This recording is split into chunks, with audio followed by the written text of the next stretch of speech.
मुकाबला कम से कम पाकिस्तान से तो बिल्कुल ही नहीं है। पाकिस्तान की हैसियत पूरे दुनिया के अंदर जो है वो मैं बताना नहीं चाहता हूं, क्योंकि उसकी इमेज एक ऐसे मुल्क की है जो आतंकवाद को एक्सपोर्ट करता है। नाउ जो आप बता रही हैं कि लेजिस्लेशन इससे पहले जवाब शुरू करें, मैं भी कुछ ऐड करना चाहूंगी। आप मेरे सवाल का जवाब दीजिएगा। इधर उधर की जब आप गुफ्तगू शुरू करते हैं तो फिर मुझे भी टोकना पड़ता है, कोई ना कोई जो यहाँ से मेहमान मौजूद होता है वो भी कह देता है कि सवाल तो कुछ और पूछ रहा था। जी प्लीज।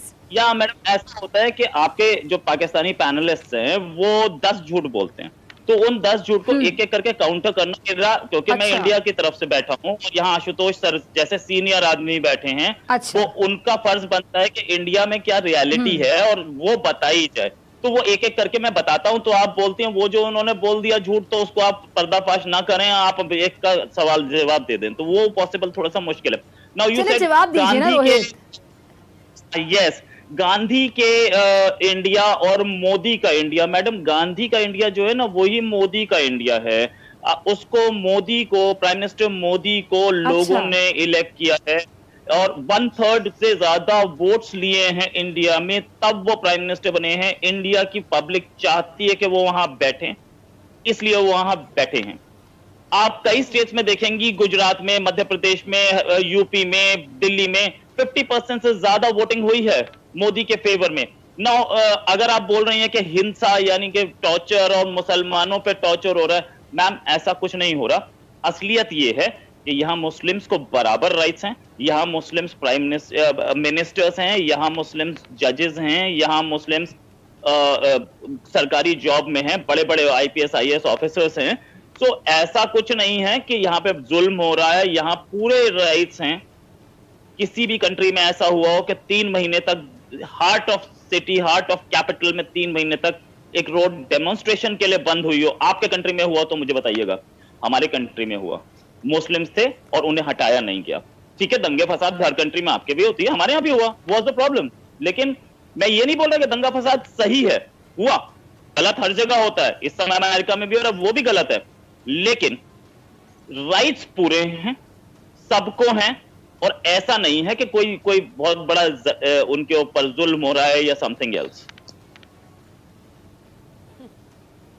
अच्छा चलें जी, मलिहा आपकी तरफ आती हूँ। रोहित, मैंने आपको बिल्कुल भी इंटरप्ट नहीं किया, ठीक है? अब मैं मलिहा आपकी तरफ आती हूँ। मलिहा, आप यकीनी तौर पे रोहित की बातों का भी जवाब देना चाह रही हूँ, वो भी दीजिएगा। साथ ही मैं सवाल पूछना चाहूंगी कि सरहद की जो सूरत हाल है वो हम देखते हैं कि दिन ब दिन संगीन होती जा रही है। भारत के अंदर अगर हम सिचुएशन देखें तो वहां पे भी आग लगी हुई है। मोदी आग लगाने पर बाजिद है। मुसलमान वहां पे सफर कर रहे हैं, सिख वहां पे सफर कर रहे हैं, तमाम माइनॉरिटीज वहां पे पिस रही हैं, और रोहित कह रहे हैं कि वहां पे ऐसा कुछ भी नहीं है। रोहित अगेन एक ऐसे भारत का नक्शा खींच रहे हैं जो मुझे तो नजर नहीं आ रहा। अगर आपको नजर आ रहा है तो जरा मुझे भी समझा दें, नाजरीन को भी और रोहित को भी जरा समझा दें अपने अल्फाज में। जी बहुत शुक्रिया Fiza, thank you very much for having me on the show. सबसे पहले तो मैं रोहित साहब को ये बताती चलूं कि ये बोल्ड टीवी है, ये रिपब्लिक टीवी नहीं है जहां पर आप इस तरह के लतीफ़े सुनाएं और लोग बस इसको सच समझकर इन लतीफ़ों को हकीकत तस्वुर कर लें, ऐसा नहीं है। और जो आपने 10 झूठ की बात की, तो देखें पाकिस्तान तो आपके झूठ को कॉल आउट करता है। पाकिस्तान तो पहले दिन से आपको कश्मीर पर भी निगोशिएशंस के लिए कहता रहा कि निगोशिएशन टेबल पर आ जाएं। आपको हर बार अमन की दावत दी पाकिस्तान ने, लेकिन ये मोदी साहब जो आप कहते हैं ना कि भारतीय चाहते हैं कि वो आए हुकूमत में और वो आ गए, ये अनफॉर्चुनेटली आपका जो बीजेपी का एक्सट्रीमिस्ट माइंडसेट है वो चाहता था कि आ जाएं। अभी भी आपकी अरुंधति रॉय जैसे लोग, राजदीप सरदेसाई जैसे लोग जो कि कॉमन मैन की आवाज़ हैं, जो कि रीजनेबल भारतीय हैं, वो ना मोदी की आइडियोलॉजी से इत्तेफाक रखते हैं। और जितनी भी आपकी भारत में माइनॉरिटीज़ हैं, चाहे वो पाकिस्तान मुसलमान तो खैर माइनॉरिटीज़ में नहीं आते क्योंकि ठीक ठाक आबादी का हिस्सा हैं, इसके बावजूद जिस किस्म का बुरा सलूक आप लोग मुसलमानों के साथ मोदी की डायरेक्शंस पर उनकी हुकूमत करती है, फिर सिखों के साथ जो सलूक है, इवन दलित्स के साथ जो सलूक है, सिर्फ ब्राह्मण्स अपने आप को सेफ तस्वुर करते हैं आपके भारत में। आप भी इस बात को तस्लीम करते हैं। अब आप ना माने तो ना माने कि मोदी साहब फिर आपकी खैर नहीं कि अगर आपने सच बोल दिया। दूसरी तरफ ये कि अब इंटरनेशनल फ्रंट पर अगर देखा जाए फिजा, तो ये काबिल गौर बात है कि चाइना ने जिस तरह से literally the way China has brought Modi on his knees, जिस तरीके से उन्होंने पूरी दुनिया में मोदी को एक्सपोज कर दिया है, भारत की जुर्रत नहीं है कि वहाँ पे बोले ये सिर्फ पाकिस्तान के खिलाफ ही इनको बोलना आता है, इसलिए कि इन्हें पता है कि चाइना इनकी निस्बत कहीं ज़्यादा स्ट्रांग है हर तरीके से, चाहे इनकी रॉकेट प्रोजेक्टर स्ट्रेंथ हो, चाहे एयरक्राफ्ट स्ट्रेंथ हो, चाहे इनके ऑटोमेटेड फाइटर व्हीकल्स हो, कुछ भी हो, चाहे इनका डिफेंस बजट हो जो कि चाइना की निस्बत 4 गुना कम है। एक गप जो इन्होंने मोदी साहब ने 2 गप्पें जो लगाई, जो मैं चाहूंगी कि रोहित साहब जरा जवाब दे दें इसका, अगर है इनके पास, क्योंकि मोदी साहब के पास तो नहीं है इसका जवाब। एक सबसे बड़ी गप ये है कि पाकिस्तान का स्पाई पिजन पकड़ा है जी इन्होंने, जो कि अभी तक हमें समझ नहीं आ रही कि उसने कोई उर्दू में कोई कन्फेस किया हो, कुछ पंजाबी में, पश्तो में, सराइकी में, क्योंकि यहाँ पे तो काफ़ी ज़ुबानें बोली जाती हैं। और दूसरा जो इन्होंने झूठ बोला वो ये कि डोनाल्ड ट्रंप जो अमेरिकी सदर हैं, पिछले हफ्ते उन्होंने जब मोदी साहब से बात की तो उन्होंने वाइट हाउस से ये शाया हुई खबर के मोदी साहब बहुत अपसेट थे और डिप्रेस थे चाइना के साथ इस लड़ाई पर, जिस पर इंडियन रजीम ने फौरी तौर पर इसको आउटराइटली डिनाई किया। उन्होंने कहा ऐसी तो कोई बात ही नहीं है। तो देखिए रोहित साहब, अब लोग जो ना, अब मज़ेदार बात यह है कि सिर्फ पाकिस्तान नहीं आप पे बोल रहा, अब इंटरनेशनल मीडिया आप लोगों की हिपोक्रेसी को कॉल आउट कर। आई एम श्योर आप बहुत अच्छे इंसान होंगे, लेकिन मैं आपको भी दावत देती हूँ कि आप भी पाकिस्तान के पर्सपेक्टिव को थोड़ा सा समझने की कोशिश करें कि हम इंसानियत की बात करते हैं, हम आपके भी खिलाफ नहीं हैं, लेकिन हम सिर्फ मोदी की जो एक बीजेपी का एक्सट्रीमिस्ट माइंडसेट है उसके अगेंस्ट। इतना प्यारा जुमला बोला मलिहा आपने कि हम आपके खिलाफ नहीं है, हम इंसानियत की बात करते हैं। लेकिन नरेंद्र मोदी की जो पॉलिसीज हैं, जो बीजेपी गवर्नमेंट की पॉलिसीज है, खासतौर पर जब से नरेंद्र मोदी साहब आए हैं गवर्नमेंट में, और हम देख रहे हैं कि जिस तरह शाइनिंग इंडिया कहा जा रहा है, तो शाइनिंग इंडिया तो बर्निंग इंडिया में तब्दील हो रहा है। आशुतोष साहब आपकी तरफ आना चाहूंगी, आपने मलिहा का कमेंट भी सुना, आपके जो हम वतन रोहित शर्मा है साफी, उनकी भी आपने गुफ्तगू सुनी। इसके बाद मैं ब्रिगेडियर साहब आपकी तरफ आऊंगी, पहले मैं आशुतोष साहब का पॉइंट ले लूँ। आशुतोष साहब, आपके मुल्क के सहाफ़ी, आप एक सीनियर सहाफ़ी हैं और आपके ही मुल्क की सहाफ़ी बिरादरी में से सहाफ़ी कहते हैं कि जी मोदी जी ने बालाकोट सर्जिकल स्ट्राइक पर झूठ बोला था और अपनी शर्मिंदगी मिटाने के लिए अपनी आवाम को गुमराह किया। मोदी जी ने भारतीय फौज को झूठ के सहारे तसल्ली दी।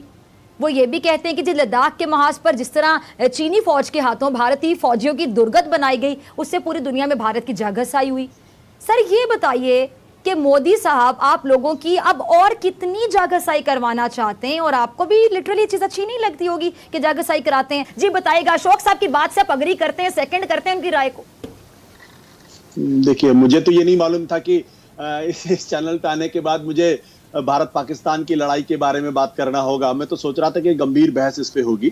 खैर, अब चूंकि मैं आपके चैनल पे हूँ इसलिए मैं आपको आशुतोष साहब, आप जो बात करना चाहते हैं हम करिए। हम पाक भारत ताल्लुकात की भी बात करना चाहते हैं, लेकिन नरेंद्र मोदी साहब ने जो माहौल वहां पे बनाया उसके बाद ताल्लुकात कहाँ देखते चले, ये बता दें आप। देखिए सबसे पहले तो आप लोगों को ये समझना पड़ेगा, और ये समझना पड़ेगा कि हिंदुस्तान पिछले 70 सालों से एक डेमोक्रेटिक कंट्री है। यहाँ पे कॉन्स्टिट्यूशन के हिसाब से चीजें चलती हैं। यहाँ पे मिलिट्री कू नहीं होते हैं, और यहाँ पे कोई भी आर्मी जनरल अचानक तख्ता पलट करके हिंदुस्तान का बादशाह नहीं हो सकता, ना हिंदुस्तान का प्रधानमंत्री हो सकता है। यहाँ पे चुनाव होते हैं और 5 साल के बाद चुनाव होते हैं और जनता चुनती है, और जनता की वजह से लोग यहाँ के प्रधानमंत्री बनते हैं और जनता ही उनको किनारे भी कर देती है। तो एक बुनियादी फर्क है, इसको हमें समझना पड़ेगा। दूसरा, हिंदुस्तान की माइनॉरिटीज के बारे में, हिंदुस्तान के लोगों के बारे में थोड़ी सी भी बात करने के पहले थोड़ा सा हमको ये भी समझना पड़ेगा कि पाकिस्तान के अंदर माइनॉरिटीज की स्थिति क्या है। मैं आपको ले जाना चाहूंगा 1953 के पहले की स्थिति, जब वहां पे अहमदियों का क्या हाल हुआ, और उसके बाद आप लोग किस तरीके से अहमदिया और दूसरे लोगों को बिल्कुल पाकिस्तान की जो डेमोक्रेटिक पॉलिटी है वहां से उनको किस तरीके से किनारे कर दिया गया। तो हम इस सवाल में ना जाए तो बेहतर है, क्योंकि दोनों तरफ क्योंकि दिक्कतें बहुत ज्यादा पैदा। मैं एक ही बात कहना चाहता हूँ कि हिंदुस्तान के अंदर जो कुछ भी हो संविधान के हिसाब से, लोकतंत्र के हिसाब से है, और हर मुल्क के अंदर उसकी अपनी दिक्कतें होती हैं, चाहे पाकिस्तान हो चाहे हिंदुस्तान हो। आज कम से कम हिंदुस्तान की जो हैसियत है पूरे अंतर्राष्ट्रीय बिरादरी में, उसका मुकाबला कम से कम पाकिस्तान से तो बिल्कुल ही नहीं है। पाकिस्तान की हैसियत पूरे दुनिया के अंदर जो है वो मैं बताना नहीं चाहता हूं, क्योंकि उसकी इमेज एक ऐसे मुल्क की है जो आतंकवाद को एक्सपोर्ट करता है, और वहां पे डेमोक्रेटिक किसने बनाया ये इमेज, गलत इमेज, जो क्या बकायदा समझ आ रहा है कि आतंकवाद पाकिस्तान नहीं है, कौन है जहां पे आग लगी हुई है। आशुतोष साहब ये भी क्लियर कीजिए ना जरा साथ साथ। मैं आपकी बात को इंटरप्ट नहीं करना चाह रही, लेकिन गलत बात कर रहे हैं ना। माफ करिएगा, मैं बिल्कुल आपका जवाब मैं लूंगी। मैं बिल्कुल तू मैं नहीं करना चाहता आपके चैनल पे। मैं तो गंभीर बहस के लिए आपके टीवी चैनल पर आया था, और अगर तू मैं करना है तो मैं मैं करता भी नहीं। मैं बिल्कुल सीधी सी बात कहना चाहता हूँ कि हिंदुस्तान पर उंगली उठाने के पहले पाकिस्तान आशुतोष साहब मेरी बात सुनिए, एक मिनट यहीं पर रुक जाइए। देखिए मैंने आपको बड़ी इज्जत से बुलाया प्रोग्राम में, मैं आपको एंड तक रिस्पेक्ट दूंगी, हमेशा रिस्पेक्ट दूंगी। ये कोई अर्नाब गोस्वामी का प्रोग्राम नहीं है, ये रिपब्लिक टीवी नहीं है कि यहाँ पे बैठ के बदतमीजी की जाएगी। हमारे यहाँ से जो मेहमान जाते हैं, अर्नाब गोस्वामी जो हाल करते हैं, यहाँ पे तू मैं वाली बात तो है ही नहीं। आप अपने आर्गुमेंट से बात, आप आर्गुमेंट अपने बिल्कुल आप जो राय देना चाहते हैं आप देंगे, हम आपकी आवाज भी बंद नहीं करेंगे, मैं आप पे चढ़ाई भी नहीं करूंगी, बदतमीजी भी नहीं करूंगी। नहीं मैडम माफ करिएगा, मेरी कोई दिलचस्पी इस तरीके की बहस में रहने की मेरी कोई दिलचस्पी नहीं, माफ करिएगा आप मुझे। बहस नहीं हो रही आशुतोष साहब, आप अपना पॉइंट क्लियर कीजिए। मैंने आपसे सिंपल एक सवाल पूछा।